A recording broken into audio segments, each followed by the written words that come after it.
What you're about to see is this month's live call from the Stardust community, where I go over Q1 and how we keep the momentum from Q4 going into that and make sure that we don't make less money just because people stop buying. So it's over an hour long.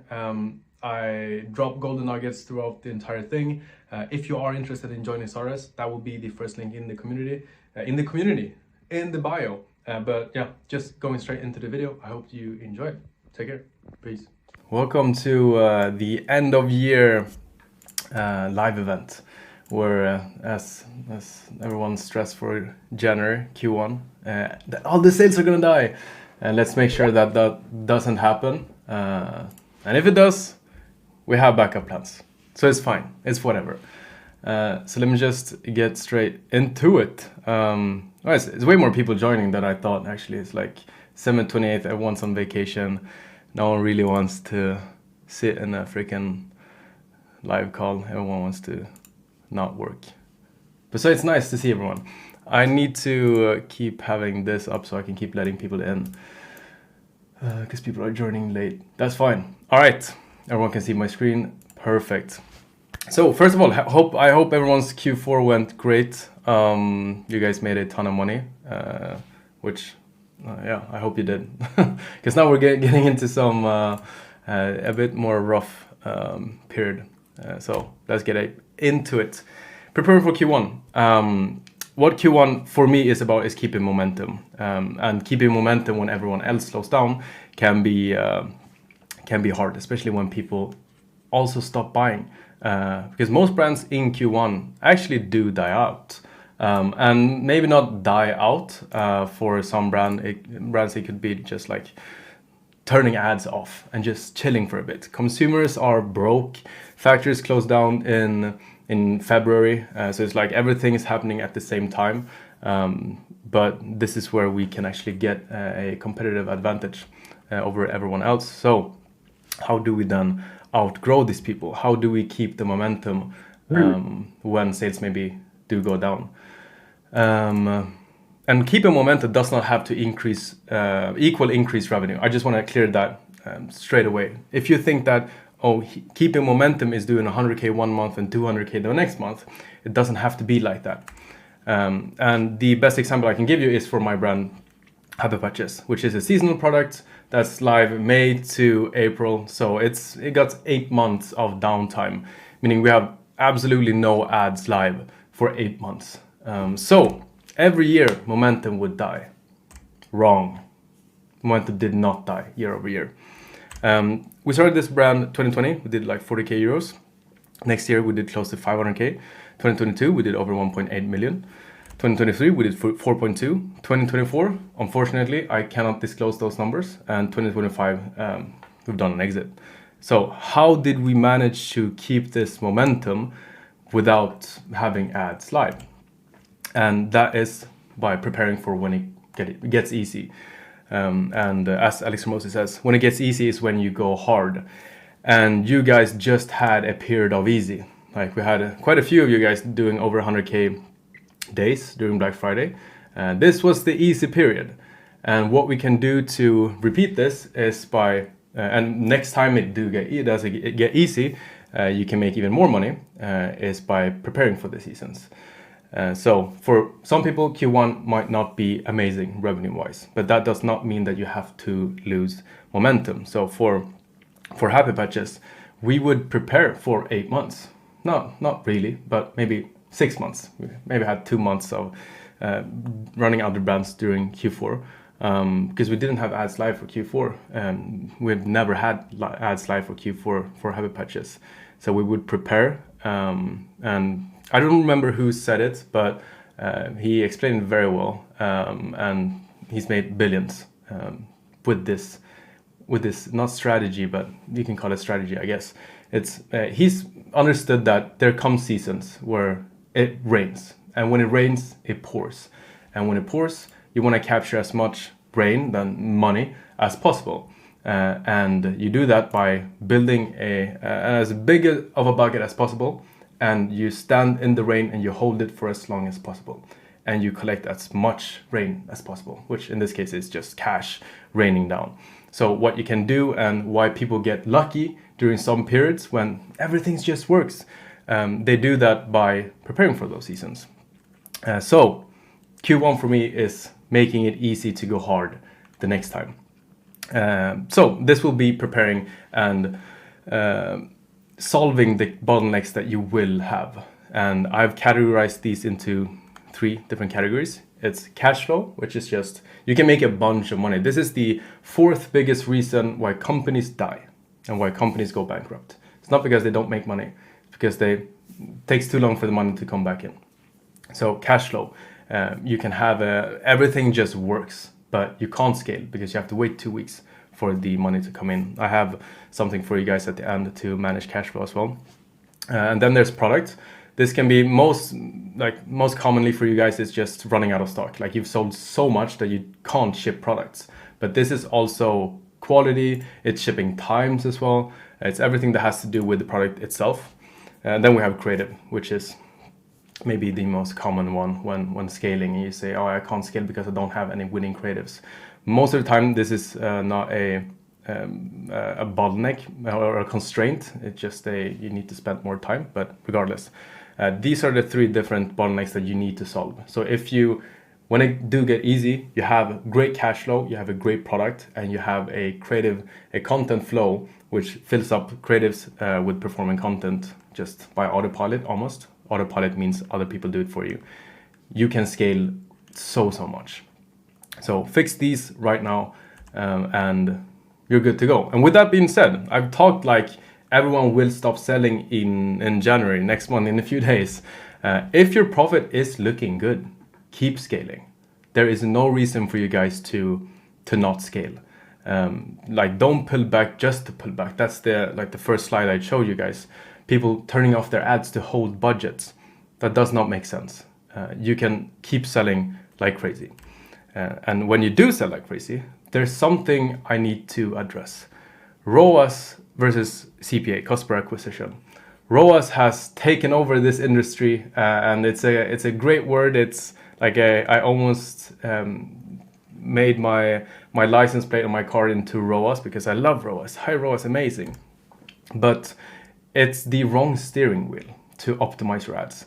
If you see inconsistencies in your scaling, you are optimizing for the wrong things. Now, this became more obvious for most people after the Andromeda update at Meta, when performance went like this.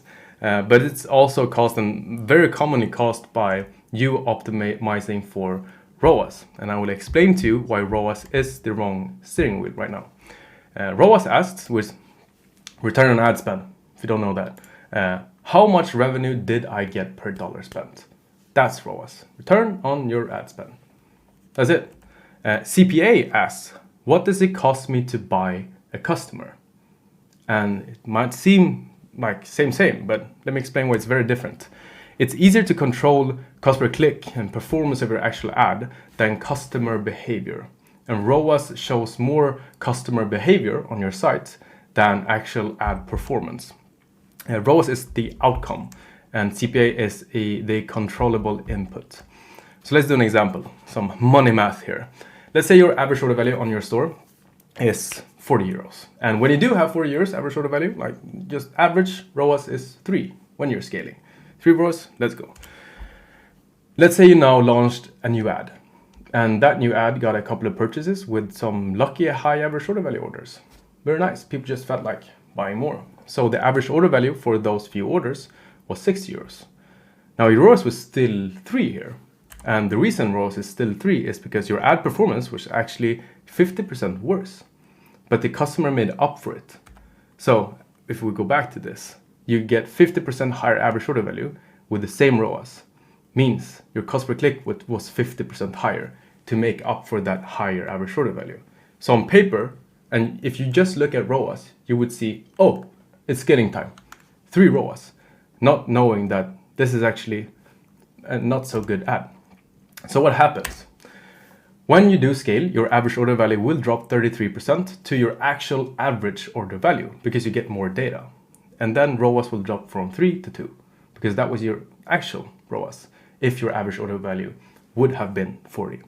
So just to not rush through this, because this is very important.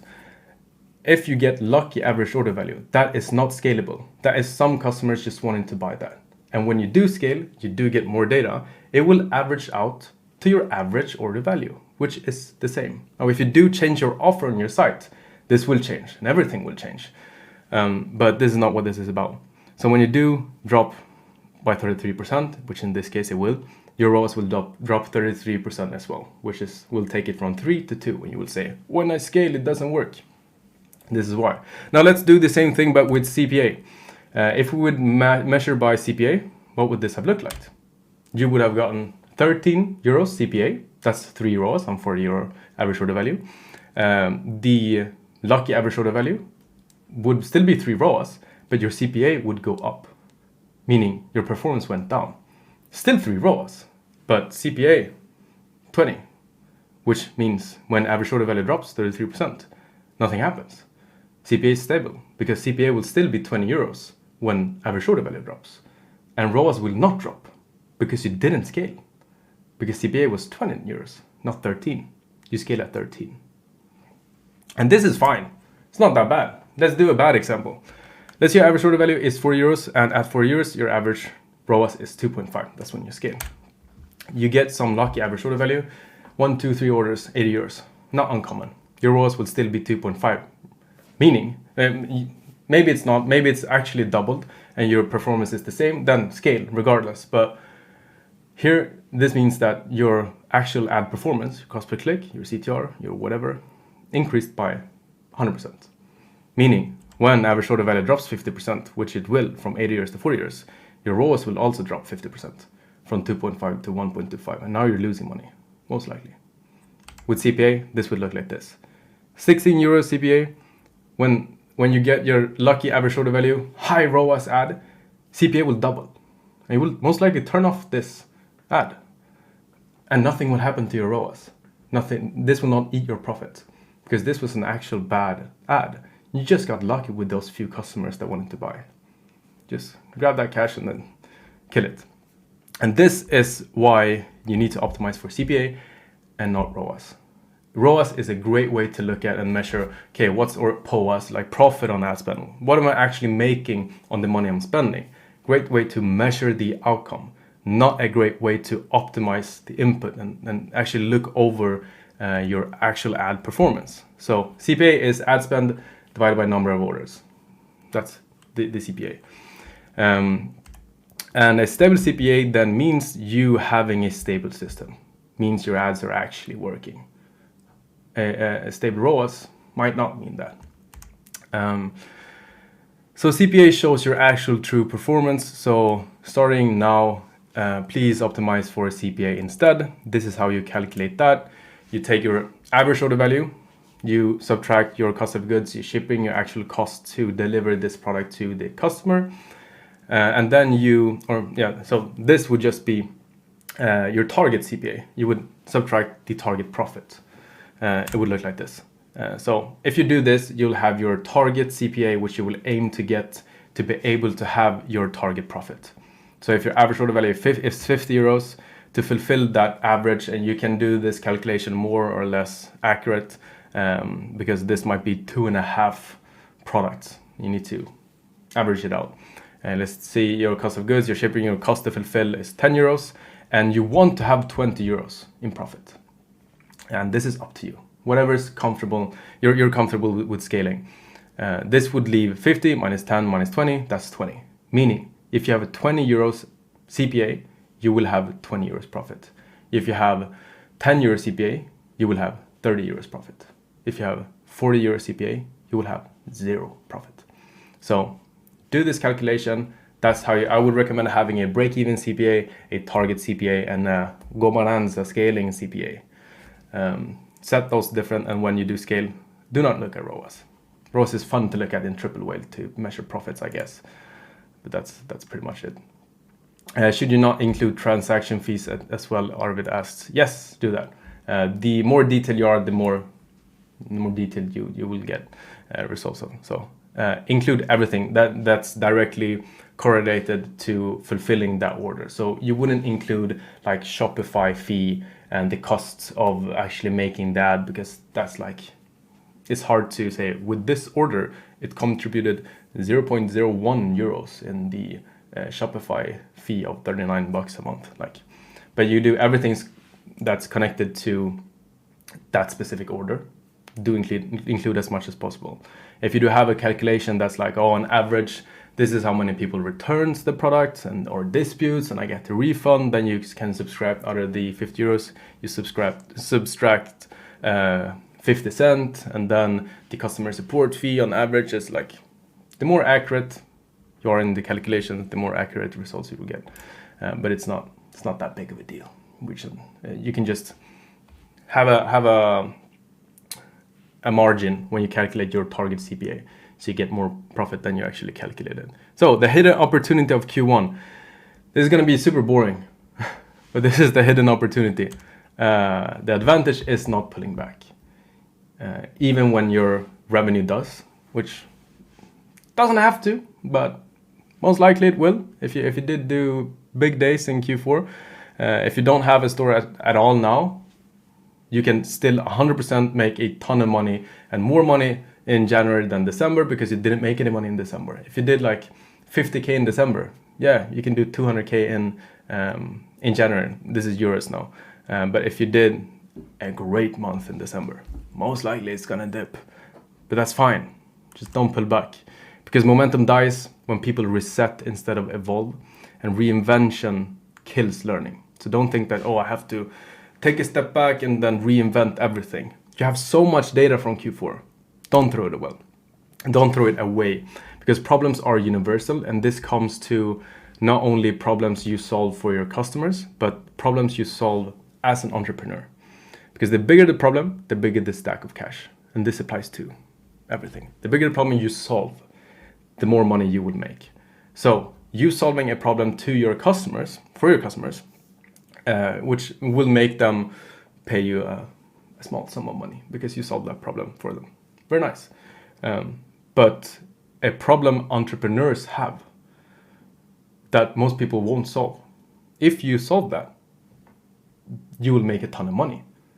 So if you do bump into something which makes you feel like, oh, I'm gonna give up, just know that most people did. And if you don't and you solve it, you've hit the gold mine. There's a big stack of cash waiting. So just solve the problem. I love problems. Things like I've seen people getting worried about, oh, the EU will now charge a €3 fee with every package that, bro, that's amazing. Because most people will give up. This is a problem most people won't solve. Just solve that problem and you're rich. So Q1 rewards consistently, not big boss hero moves. I'm gonna expose Tim here. I don't know if you're here live, Tim, but it's fine. Are you? You're not. Perfect. Tim did 550,000 euros in December 2024. In January this year, he did 450K, which is like, of course, it's a dip, whatever.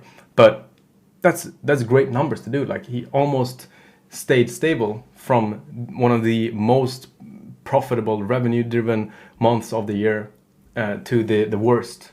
He stayed practically the same. And then in February he dipped. That was when he met up with me in Thailand. Maybe it took a bit too long of a vacation. Vacation means working every day, but not fully locked in. Not working, that's impossible. But the momentum was lost when the system slowed down, not when the revenue slowed down. He still had momentum in January. He had crazy momentum in January, more than December, even though the revenue was slower. Now, I don't want to clank down on Tim too much. He did an amazing Black Friday, and he's doing numbers that most people dream about. Each of these Dom Dompas was for 100,000 euros in a day. So you have to stack up on 3, and he would pop them for every 100K he passed that day. So doing great, doing amazing. And even though for the same brand, of course, even though the momentum died out in February, he did great. So what would have happened if he had pulled the future towards him, which I like to call it. So going into warping time, a bit of fluff subject here, but when you act on what you'd eventually do anyway, you collapse timelines and force the future to arrive early. Very fancy way of just saying, do the work regardless, and you will make more money faster. If he wouldn't have slowed down in February, if not, okay, I'll leave Tim alone now.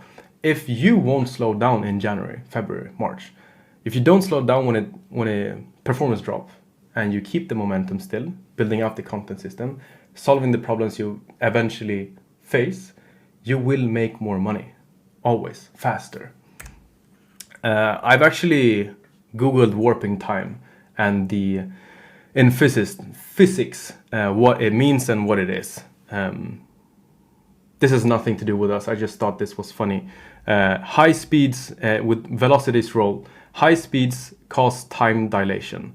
A clock on a fast-moving spaceship ticks slower than a stationary clock on Earth, meaning the faster you move, the slower time around you will move. This is actual physics. Now you're not actually physically moving, and maybe you're typing super fast, but moving fast in physics will make you time travel, literally.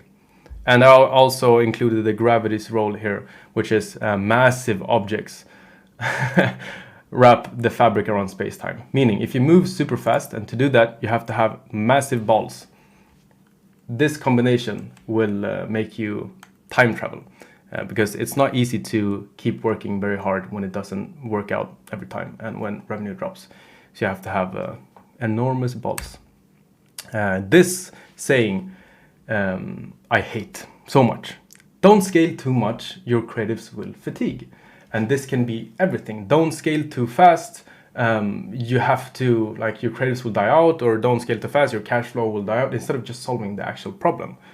Yes, your creatives will fatigue, but they will fatigue anyways. So you scaling slow and them fatiguing in a month versus you scaling super fast and them fatiguing tomorrow will just pull the future towards you and will force you to have to solve that problem tomorrow, not in a month. And that will give you the results tomorrow and not in a month. So solve tomorrow's problem today and tomorrow's results will arrive early. And this applies with everything in business, maybe everything in life as well. I haven't started applying this in my personal relationship yet. I usually do with my business strategies. But you just working and solving the problems and wanting to have the problems now so that you can solve them will make you make so much more money, instead of you like being so scared about the problems that you don't want to face them. Entrepreneurship is just about solving problems. So you spending the month's budget in a day, yes, your ROAS will tank tomorrow, but if you solve the problem, you'll have saved 29 days. So I've spoken a bunch about keeping momentum. And how do we do that if we don't see the revenue increase? How can we make progress without making more money? And we're back to the momentum ladder. I actually renamed this from last time. I don't remember. I think it was like Halo framework or something, like beacon thing, something like that. I didn't like it. I changed it. Now it's the momentum ladder. You recognize this if you was on the last month's call. You build out the momentum ladder. That's how you keep the momentum. So you build a system of your content system, which is the bottom three, your angles, your concept, your iterations. You find new angles to tap into new concepts that you can, or the same concepts for new angles, which will like basically give new life to your entire ad account. If you find a new performing angle, you keep getting angles, you keep doing new concepts to give more life to the angles that perform, and you do intentional iterations to know what resonates more with your audience. You don't do iterations to, I need 20 more of these like this hook or this video, and I do that by doing 20 new hooks so that I can give more life to my ads. That doesn't work. That doesn't work anymore. But doing an iteration like, does me doing it with a blonde chick or a brunette, the hook, does that work? Brunette. Always do brunettes now. So if you do iterations to evolve, to actually learn, and from then on, you will always do this, and then you'll split this, that. And then between these two, this worked better. From now on, you always do this. So that's what iterations are for. But if you build out the bottom 3, and you can still do that when you're not making as much money. Yeah, you might have to slow down the tempo, but keep building this system so it's basically automatically always gives you more content. And then you can move up, keep testing new offers. You can keep testing new products. You can tap into new audiences. You can maybe try out a new market. And you can do this while not making as much money. So that when you do, and when the floodgates open, it will spread like wildfire because you've already built out the system. And if you have that proven with $1 and you get 100 of them, you will make more money.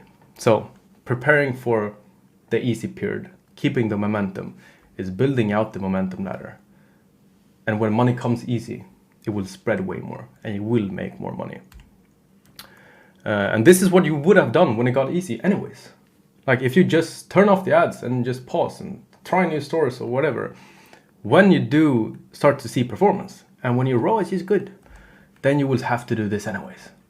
So do this now. Pull the future towards you. This is what you would have done later. Solve the bottlenecks now. That's the key one for you.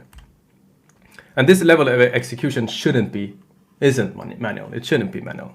Of course, use Stardust. If you don't have the Andromeda version of Stardust, please write DM Matt. He'll get onto it in January, like January 1st or 2nd or something like that.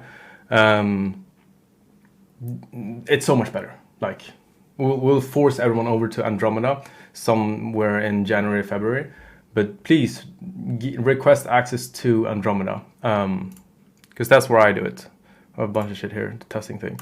I have a momentum ladder framework here. This is, I'll actually just show you how I build out the momentum ladder in Stardust right now. So I recommend attaching as many documents as possible. Here for Happy Patches, I have the exposed documents of all the media talking shit about Happy Patches. Very nice.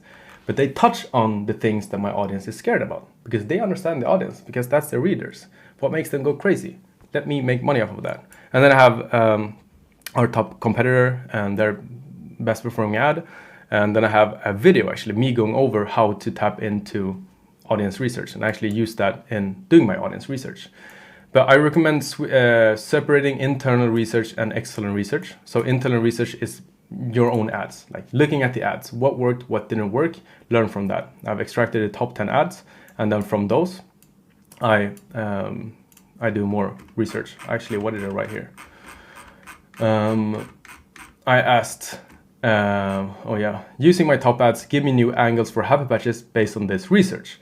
And then all of this is just my copied research that I made from my external research, which is just, can I scroll faster? Yes. I asked, who's the targeted audience on the mosquito stickers? Give me a specific person using the strategies from the YouTube video talking about researching target audience. So it uses the strategies that I already use. And then it looks at the research, looks at the competitors, and I can attach so much more research here that I don't have to read anymore. And then it just gives me the target audience, and I just copy this and I paste it into here. And then I'll get the new angles. And then here, what did I ask here? Let me see. Which I asked complementary products as well. You can do that if you want to. But now I do have my targeted audience. I do have, based on the research, I have a new angle. And then I go into creating ads, which is a new feature. I don't know if you've used it. You literally just go to create ads. You've tried this here, and this is a better way of creating new ads. And then I get, this is AI ads, by the way. This is an AI ad. It's insane. But it did that just based on the research. I didn't give it anything. Like, this is so good. And this is in Swedish, by the way. I'm so sorry, because it's a Swedish brand. And then I can just go into, okay, let's do a new, give me a new audience. I can try. I'll get a new audience, actually. And I'll create ads for the new audience. Because here, okay, you would just generate, and you would do, you choose the language, you choose the variations, the placements, everything like that. This ad account, upload an image of the product. And then here, you can do the new audience, you can try the new angle, and you can change layout. And if you just want new concepts, I just go back in here and I switch it into, let's do news actually. Bam. Okay, boom, generate. And then that's it. While that's working, let's read this actually. I just want the new audience. Backyard entertainers. Okay, Lisa 42. Let's do that. I will copy everything here. Slot. And while this is generating, I will generate more, and I will switch out the audience. There we go. And then I will go into, it's still responding.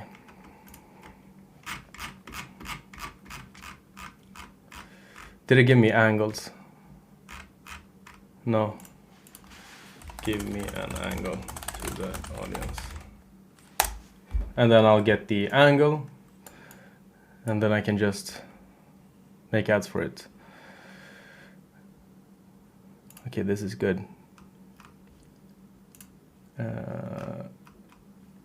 Let's see.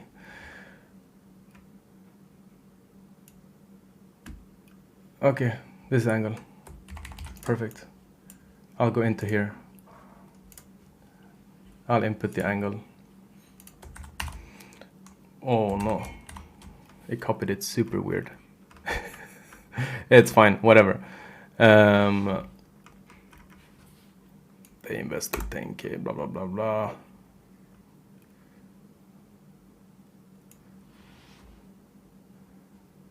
This will be the headline.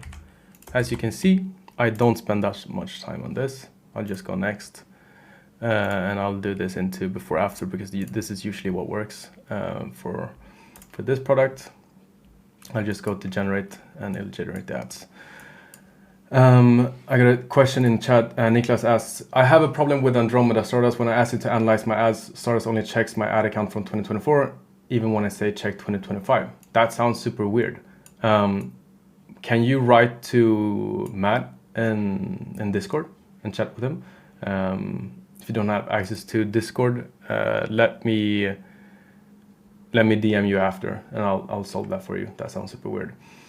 How did you make it so it made the picture ads with Swedish text that's spelled correctly? I think you just haven't used it in a while. I just do language, svenska, and that's it. If you haven't used it in a few weeks, then it is way better now. Let me update this. This shouldn't take that long. I don't know what's going on. It's because I'm recording. Okay, here we go.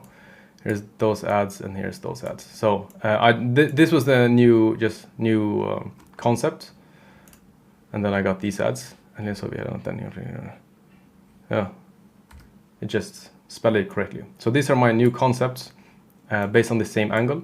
Perfect. Launch these. You're done. And this is the new audience, the patio, the one that spent 15K on patio. Amazing. As a before after, and the offer. Still a before after. Amazing. Here are your ads. That's it. And how I would use this is, and here, like, let's say here, this is the wrong product, right? So this is the actual logo and not the actual sticker. Let me edit this. Change the sticker.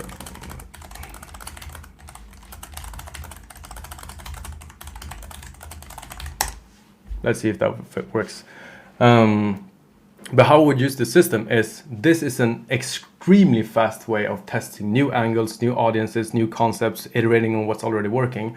And when you see what works, if this angle would work, I would send this to a UGC creator or an influencer saying, record this is the angle, talk about your newly renovated patio and how you never went outside to it. And then here we go. And that's the new sticker. And then you can say, you need to put the freaking smiley on it. I don't think that matters that much, but you can edit ads if it didn't make a mistake. You can say, like Arvid, if it didn't spell correctly, remove all text. If you, for some reason, can't get it to spell correctly, just say remove all text, and then you input it yourself in Canva. It didn't remove the text. remove all text in Swedish from the ad. Come on, I believe in you.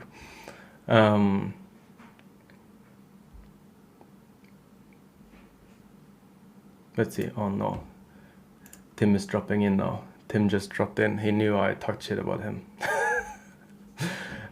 But then once you've seen that, oh, this angle works, you send it to a UGC creator and they record it and actually make it into a video ad. That's how I would use this system.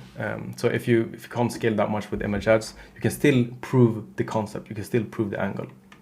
Here we go. Remove the text. Now you need to say remove the boxes as well. You get it. You'll get it out of there. You can input the text yourself. And you can do this with just, oh, this worked great. Just give me 10 more variations. Perfect. There you go. And you can even switch out the concept, like, you get it. Infinite ads. Very nice. Adam asks, can you do 4 languages at the same time for same ad? I mean, you can just go into this and say, do Norwegian. And then that's it. Different language. You're welcome. You can go into a specific ad and then say, change the language to English. You can do that as well. I don't want to go way into Stardust specifically. You guys all have access to it. Please experiment. And here we go. Here we got another 10 ads. Just launch these ads. That's it. Right. Going back to the actual, the search system, the presentation. Please use Stardust. It will make your life so much easier. And if you have issues with anything, I see some people saying when I've asked you to edit the same ad 4 or 5 times, it stops doing anything. Please let me know. Now I do know. I'll make sure that that's fixed. That shouldn't happen. Use it, crash it, and we'll fix it. And then you'll make a bunch of money. So, using that into the momentum system, if you need to slow down the tempo of the creative process, do so. Don't stop it. Never stop it. This is how you keep the momentum, by this wheel slowly turning. If you do make a bunch more money, it's easier for you to make a bunch more ads and spend a bunch more on ads because you're getting way better of a return. If you don't, slow it down and then spend your money on researching and testing. The toll, the top of ladder, made up word. And if you do test this will make it way easier for you to make more money if you already have multiple audiences unlocked, multiple complementary products, which I did research, which you saw, multiple markets active, and everything has audiences and offers. You should always test. Never stop testing offers. If you just do this, you're good to go. You don't need to make more money. It's okay to not make as much money as you did last month if you prepare for something much bigger. So the wrapping Q1 in one sentence is scale when your CPA allows it, and always build your momentum ladder.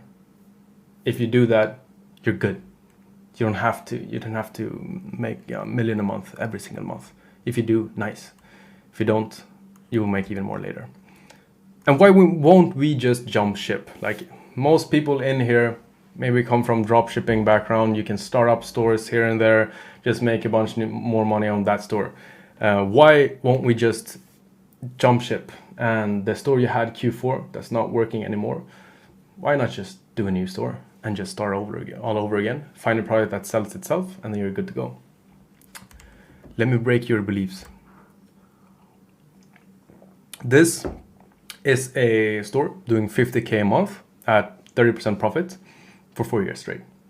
This is the typical, I make money with drop shipping, Ooga Booga, and I have bought myself a very well paying, maybe not very well paying, but a better paying job than I had before.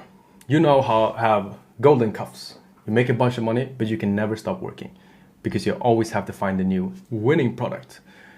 You have made 720,000 euros in profit within 4 years. Nice. And this is store number 2. It did 10K a month the first year. And then year over year, it doubled. Year over year growth. So year 1, 10K a month profit, 10K a month revenue. Year 2, 20K a month revenue. Year 3, 40K a month revenue. After 4 years, it's made less money than the other store. It's only done 540K profit. Of course, year 5 is going to make a bunch more. But what you have built yourself here is now an asset that's ready to sell for 3 million euros. And this is a valuation. And if you think that that's unbelievable, doing last year, what, like 800 something thousand euros top line profit, like, I don't know, 300k, 400k, selling for 3 million, that's unbelievable. Let me give you an actual example of a valuation and exit that's actually happened, that did 4 million euros EBITDA the year it got sold. EBITDA is just profit before taxes. That's it. Can we have some guesses in the chat? What did this guy sell? A Swedish guy, friend of mine. What did he sell his brand for? Doing 4 million euros profit in a year.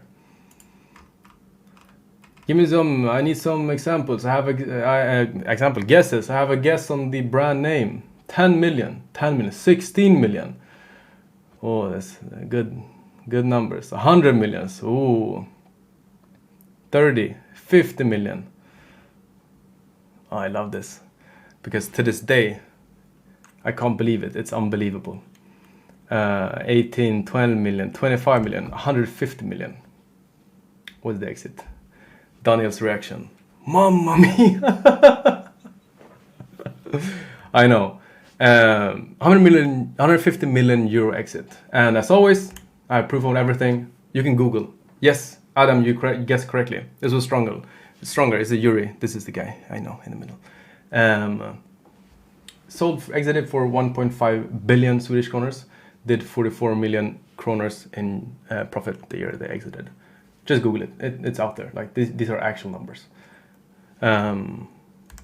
So him building that Ecom brand was the same amount of work as you guys just drop shipping or building a store, jumping ship from ship. It's just different work. It's work with a purpose and actually building something valuable. And not just valuable to you, but valuable to investors. And this is the big shift in building something that you can actually exit. It's building something valuable. And when I asked in Discord earlier, I think it was yesterday, like, do you guys want to exit or do you guys just want to build to make money? It's the same thing. You should build something valuable so that you can keep as well and make even more money.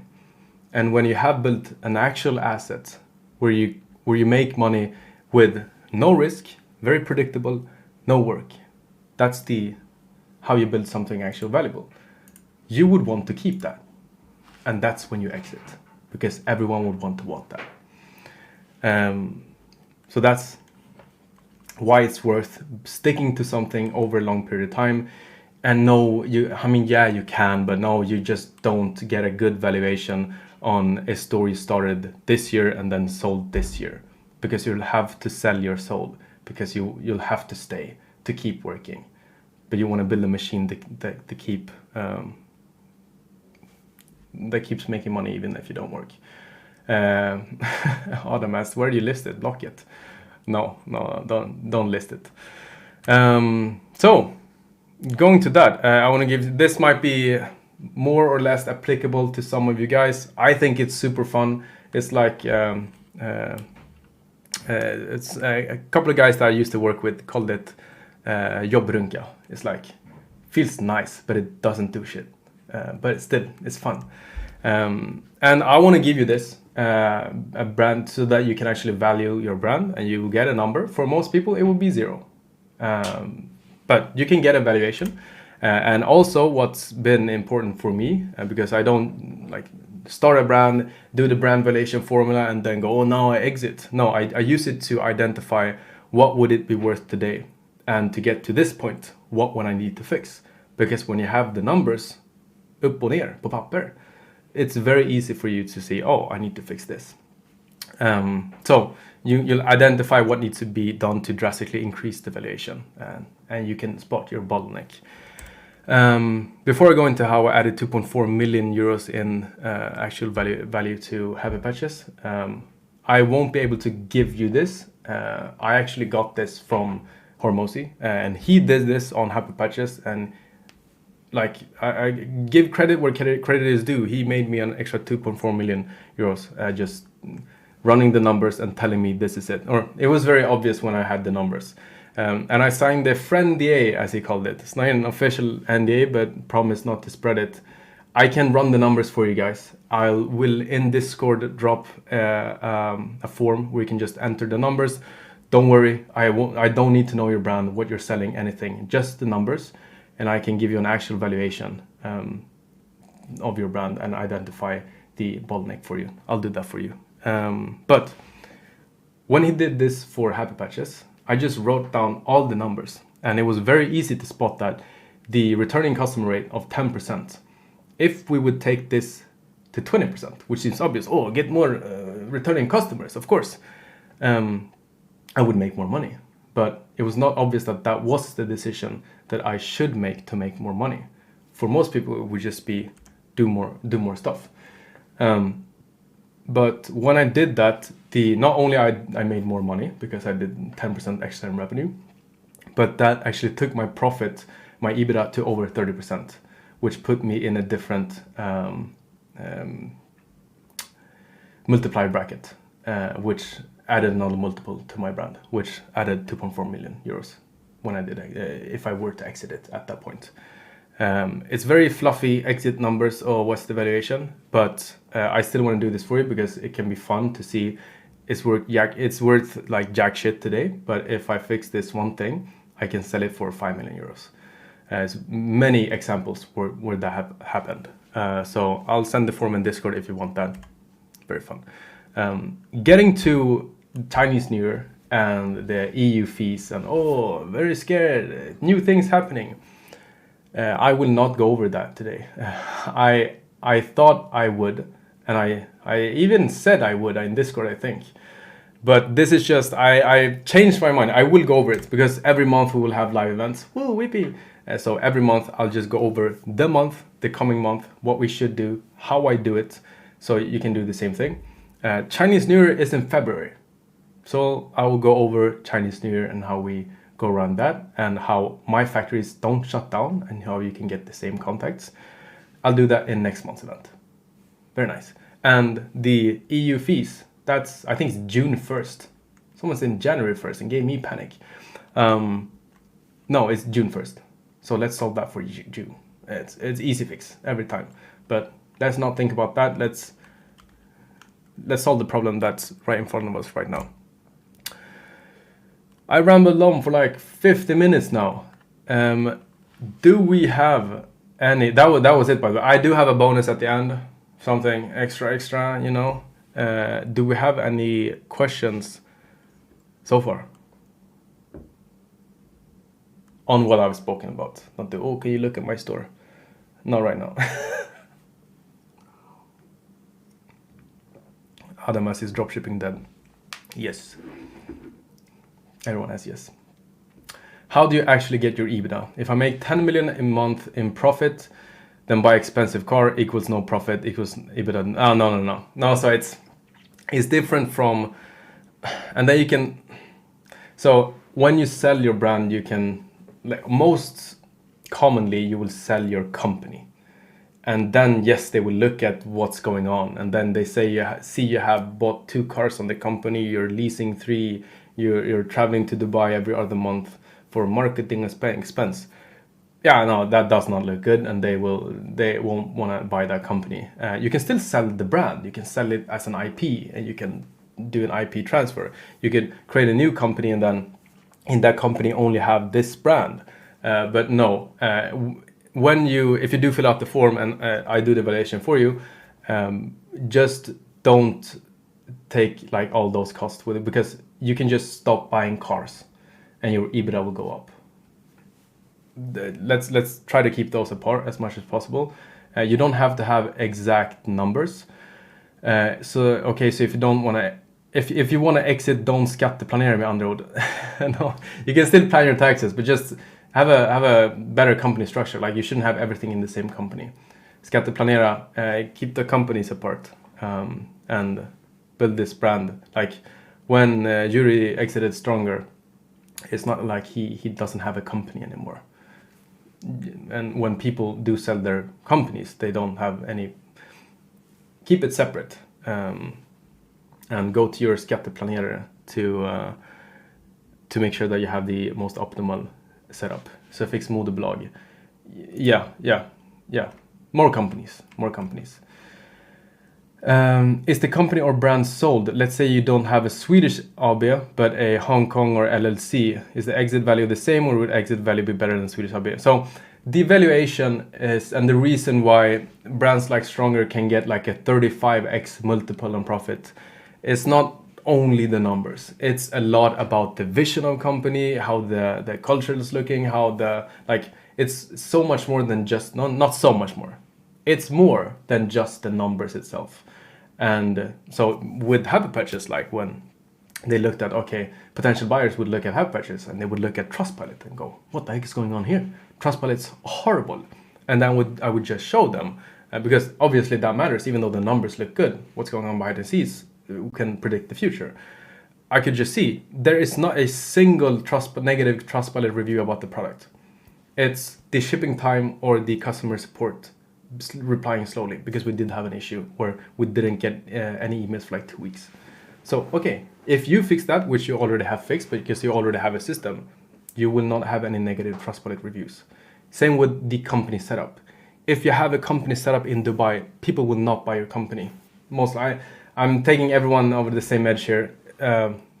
Don't do weird setups in different countries if you want to do an exit in the Scandinavian markets or in Europe or in the US in general. If you have an LLC, you're now open to, or you were before as well, but you can exit to an American company. It's not weird. You don't have to sell to a Swedish company if you're based in Sweden. Like when we raised capital for Stardust, not all money came from Swedish investors. That's fine. But don't do weird dropship course guru company setups if you want to do a proper exit. Consolidate with with someone that has done this more than just a few times. So I don't want to answer that question too deeply. What's the best way to convert from dropshipping to a brand that has recurring customers, organic followers? Organic followers does not matter, by the way, but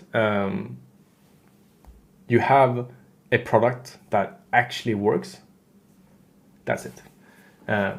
If you have a great product that people like, if your product is so good that you would only have to sell to one person to make your brand grow, because that person would tell two, and those two would tell two each, and you have that organic growth, not followers, but because the product is so amazing,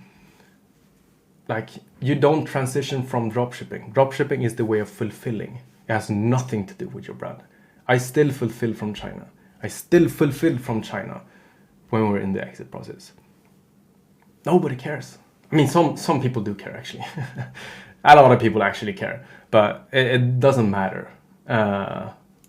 It doesn't matter, because that's just a problem for the buyer to fix if they want to fix that for some reason, pay VAT. So the best way to convert from dropshipping to building an actual brand is caring about your customers. Great product, great customer support. You guys already know the marketing. You guys already know how to build the creative system. Just do that for a product that actually helps people, and the associations they will do with your brand that can be a Canva template. That's fine. It will make you much more money. What did you do to increase recurring customer rate to 20%? Interesting questions. I sent one email. I added one email to my post-purchase flow. That was it. So one email made me 2.4 million euros. Very funny. And people would look at that and see, oh, I could just have found that on YouTube. Increase customer, returning customer rate. Because this is a returning customer, not a recurring purchase. But YouTube would not have known that this was the issue. And you guys shouldn't just go and, I need to increase my returning customer rate. No, you guys might have something else that's like, just do this and you'll make 10x the money. That being the returning customer rate being the lowest hanging fruit. That I did not know. What is the best structure for ads? I have tried different things, but all information is getting over my head. Should you just do CBO with 3-5 ad set with 3-5 ads, or what's the best structure? If you have great ads, it does not matter. If you have a great product with a great offer with great ads, I've seen some horrible ad account setups. It does not matter, like at all almost. With that being said, please separate creative testing from creative scaling. So testing, scaling, different campaigns. If you do have the freaking ADHD set up with one campaign with all scaling, that's fine, whatever. If you have great product, great ads in it, doesn't matter. But please have controllable spend on the ads you want to test, so you make sure all ads are testing. If Meta doesn't like the ad and you have one CBO to test, you don't know if it actually worked or not. And you can't learn from that bad ad because you didn't get any data. So you can't evolve from it. You want to make sure every ad gets spent and cut it, kill it when it doesn't work. When it works, you scale it. Jump CBO, AC, a group CBO with 3 to 5 ads, doesn't matter. If it's great ads, it will work regardless. How much percentage of klagomål, of complaints about a certain thing on your product would you consider it too much to not fix? You want to make a great product. You don't want to make a just barely okay product. If you want to make a barely okay product, like the question, you're optimizing for how do I minimize the complaints? If people will complain about this, then I want to fix it so that they don't complain. No, you want to make a great product so that they're blown away and they can't complain. And then you make it even better. So first step is make sure the product does what you say. That's number one. It should just work.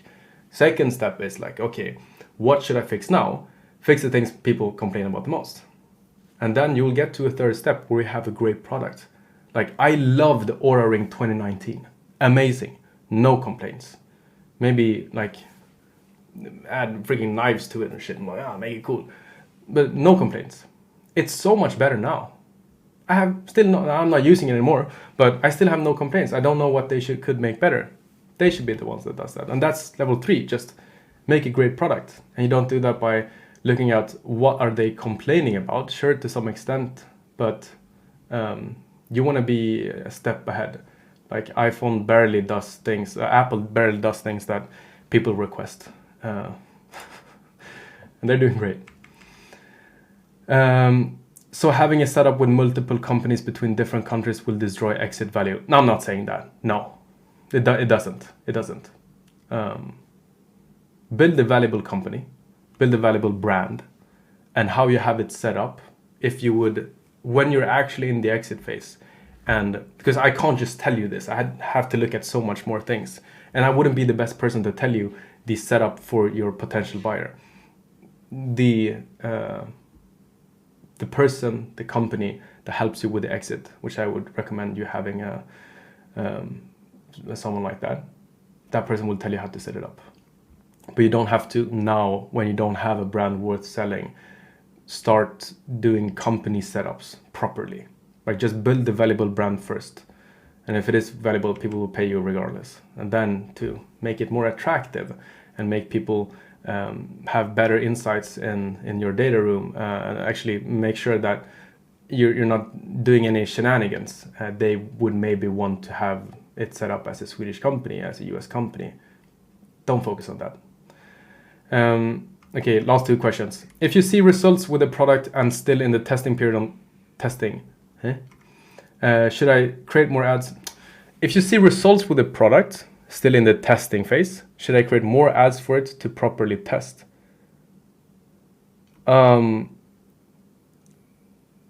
If you're seeing results with the product, you scale it. And when you scale it, you always need to test more ads. If you're testing, this is my personal opinion on testing new products.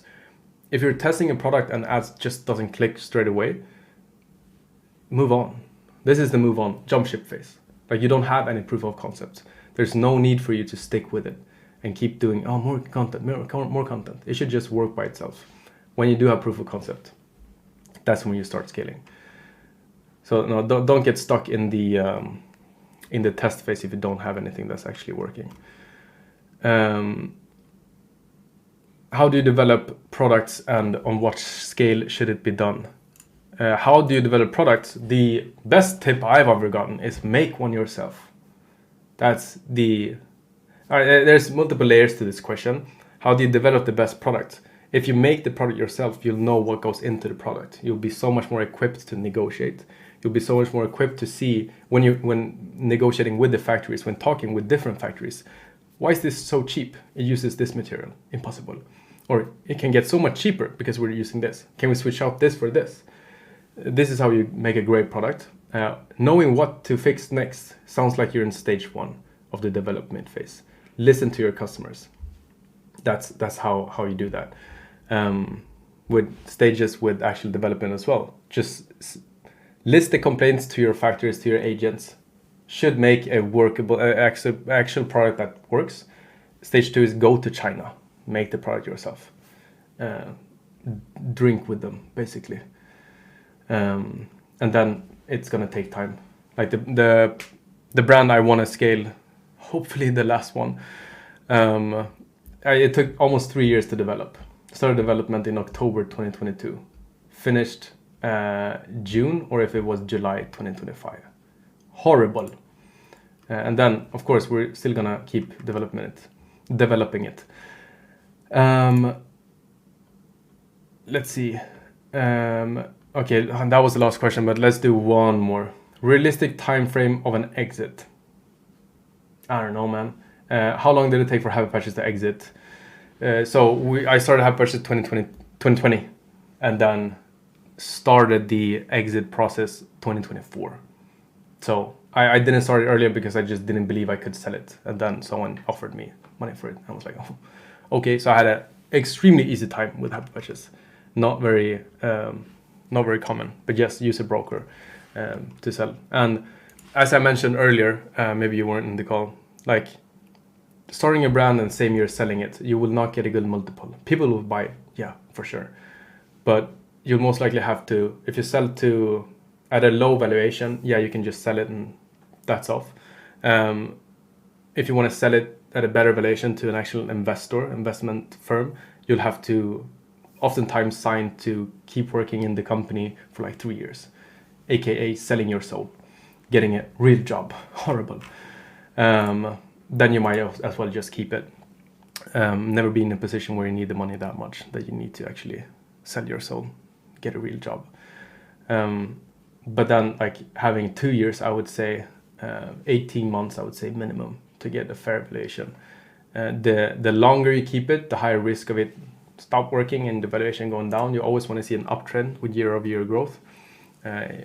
But the people that come from the dropshipping space, which might be more relatable to most of you guys in here, the valuations I've seen that's like very nice. I think it's average like 3 years, 4 years running the brand to exit without having to work there and having a fair valuation. I think for Stronger, they started 2014. I think exited at 2021. That's 7 years. And if you think 7 years allowed for 150 mil, you better start OnlyFans. So, bonus.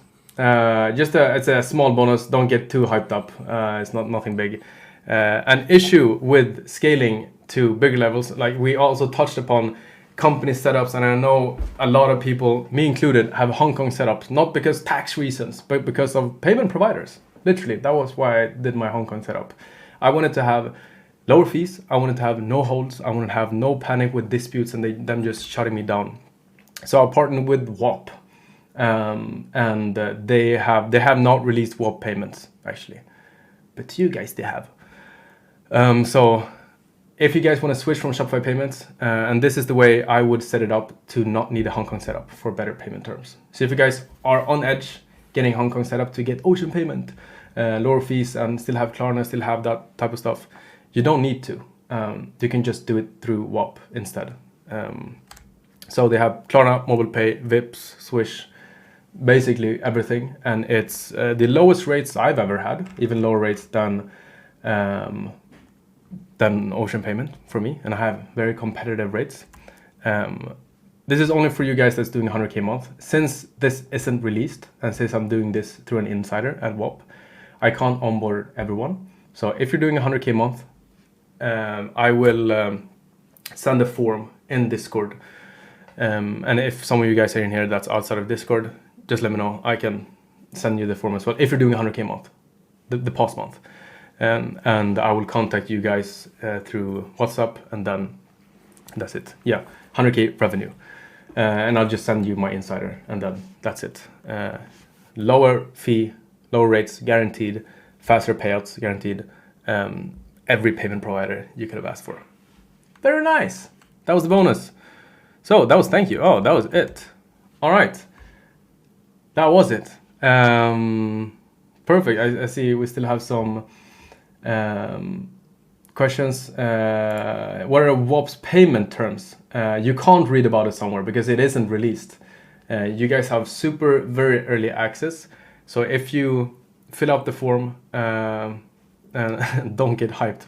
This is all we need. If you fill out the form and I put you in contact with my insider, you can ask all the questions there. I would be surprised if they have everything and I'm using them. If they have anything that's like, oh no, I won't use them because of this. Like it's good. They just don't. They want you to do at least 100K a month. They don't want to do any black hat shit. Like don't scam your customers. You're good. And a dispute rate of maximum. No, not even dispute chargeback rate of maximum. I don't know. There's a limit. They don't want to work with people scamming people and having issues. So yeah, that's it.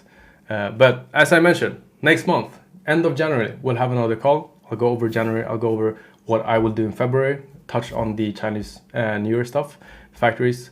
In March, I'll go over the Canton Fair. Maybe we'll do like a meetup in April in China. In May, I will go over the EU fee with a solution. Don't worry, you can scale to June 1st. It's no worries. What happens if you go under 100K months using them? It's fine, brother. They know everyone will not scale as much in January. Should be no worries. Is EU fee safe for Abe just for prep? EU fee, don't think about EU fee. It's nothing to worry about. Don't worry. I'll send I'll send everything in the general chat and Discord for the valuation form, for the WOP payments form, and the replay. Backup camera, 1 recording, 2 recordings. I will have the recording this time. And yeah, I'll see you guys next month. Thank you for coming. Peace. See ya.